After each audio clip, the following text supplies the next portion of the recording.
పుస్తకాలతో కుస్తీ పడాల్సిన యువత జీవితాలు మత్తులో సుస్థి అవుతున్నాయి.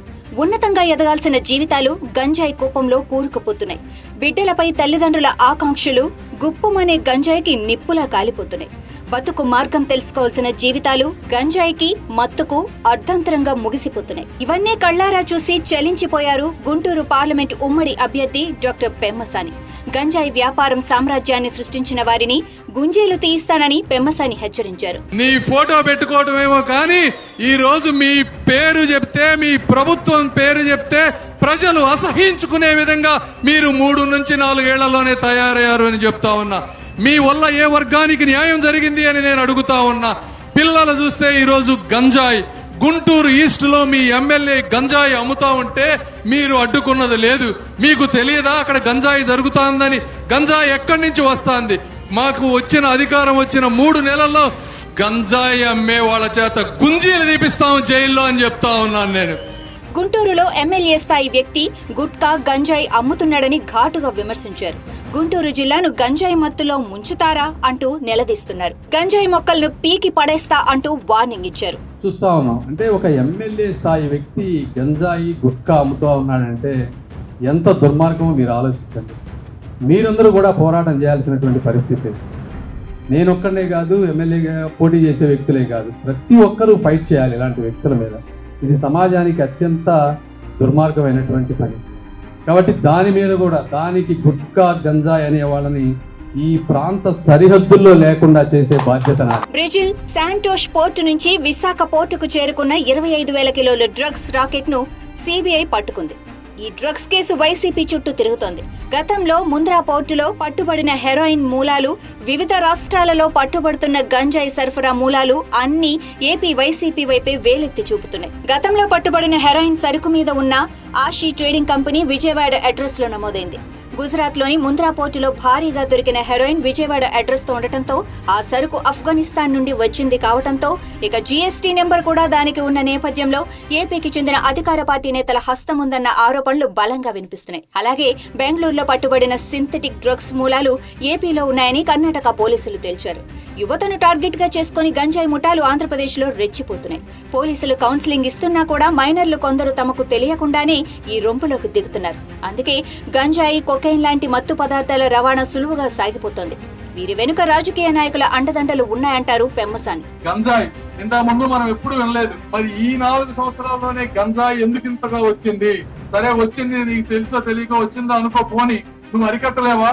గ్రామాల్లో ఉన్న ప్రతి తెలుగుదేశం కార్యకర్త మీద పార్టీ మారమని అక్రమ కేసులు పెట్టి, రౌడీ షీట్లు పెట్టి ఇబ్బంది పెడతానికి నీకు పోలీసు వ్యవస్థ ఉంది.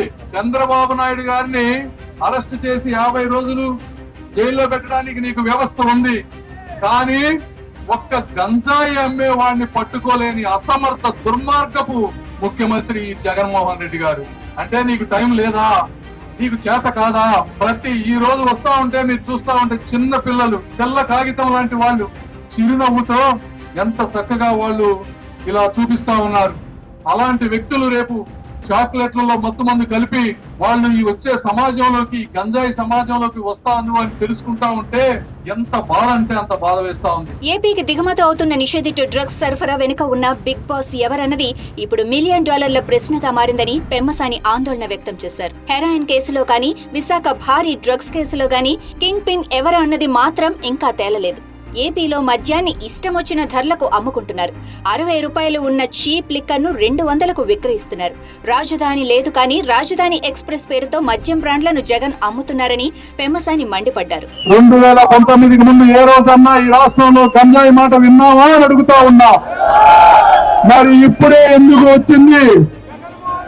మరి ఇక్కడ ఎమ్మెల్యే ఉండి వాళ్ళ బంధువులు ఉండి గంజాయి అమ్ముతుంటే కనీసం ప్రశ్నించలేనటువంటి పరిస్థితి.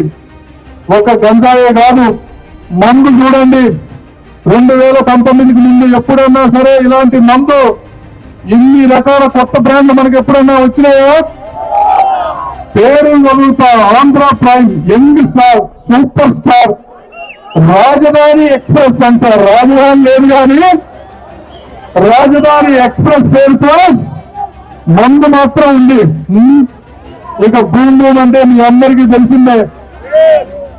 గత దశాబ్ద కాలంగా భారతదేశంలోని డ్రగ్స్ అక్రమ రవాణా పెరిగిందని పెమ్మసాని ఆందోళన వ్యక్తం చేస్తున్నారు. దాంతోపాటే వినియోగము విపరీతంగానే పెరిగింది.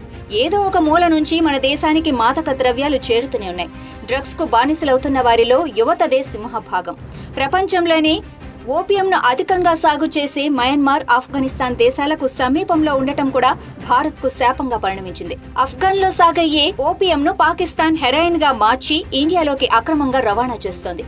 మయన్మార్ లోని షా, కచిన్ రాష్ట్రాలలో తయారయ్యే హెరాయిన్, మెథాంఫెటమైన్ డ్రగ్స్ ను భారత్ లోకి అక్రమంగా రవాణా చేసేందుకు స్థానిక తిరుగుబాటు ముఠాలను చైనా ప్రోత్సహిస్తోంది.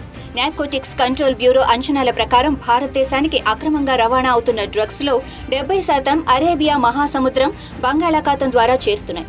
అదేవిధంగా పిల్లలకి గంజాయి అలవాటు చేశారు. ఎవరు ఇక్కడ ఈ ఎమ్మెల్యే ప్రకృతి వనరులను దోచుకుంటుంటే మాకు గుంటూరు ఈస్ట్లో ఒక వ్యక్తి ఉన్నాడు. ఆయన గంజాయి అమ్మి ఇండియా మొత్తానికి సరఫరా చేస్తున్నాడంట. పిల్లలు మత్తుమందు బారిన పడుతున్నారు. వాళ్ళు మత్తుమందు బారిన పడి తెలియని తప్పులు చేసి జైళ్లకు వెళ్ళి వాళ్ళ జీవితాలు పాడైతే దానికి ఎవరు బాధ్యులు అని నేను అడుగుతా ఉన్నాను. ఇంతకు ముందు ఎప్పుడన్నా గంజాయి ఉందా? ఎప్పుడైనా ఏ రాష్ట్రంలో అయినా ఉందా? మరి ఇక్కడే ఎందుకుంది అని మీరు ప్రశ్నించరా అని అడుగుతా ఉన్నాను. అంటే ఇది జగన్మోహన్ రెడ్డి గారికి తెలియదా? తెలియకపోవడానికి ఒకే ఒక కారణం ఉంది. కేవలం కంప్యూటర్ ముందు కూర్చొని పబ్జీ ఆడుకుంటా ఉంటే మాత్రమే తెలియదు తప్పించి నువ్వు కనీసం పేపర్లో చూసినా ఈ గ్రామాల్లోకి వచ్చినా నీకు తప్పకుండా తెలుస్తుంది అని అడుగుతా ఉన్నా. 2019కు ముందు ఎప్పుడన్నా మనం ఈ ప్రాంతంలో గంజాయి విన్నామా? ఎక్కడా వినలా. రాజధాని కట్టవయ్యా మాకు అంటే గంజాయికి ఒక క్యాపిటల్ కట్టి దేశమంతా ఎక్స్పోర్ట్ చేస్తా ఉన్నారు. ఈస్ట్ లో ఉన్న ఎమ్మెల్యే వాళ్ళ బంధువులు గంజాయి అమ్మితే పట్టుకున్నారు. ఈ రోజున అది పరిస్థితి. అంటే తల్లిదండ్రులు పొద్దు నుంచి సాయంత్రం వరకు పనిచేసే వాళ్ళు మీరైనా మేమైనా ఏం చేస్తాం? మనం పొద్దున 7-8 గంటలకు పనికి వెళ్తే ఇంటికి వచ్చేటప్పటికి 6-7 అవుతుంది. వచ్చాక ఇంట్లో వంటలు చేసుకోవాలి, కుటుంబాన్ని పోషించాలి. పిల్లలు మరి స్కూల్కు వెళ్తారు, కాలేజీలకు వెళ్తారు. 24 గంటలు మనం చూసుకోగలమా పిల్లల్ని?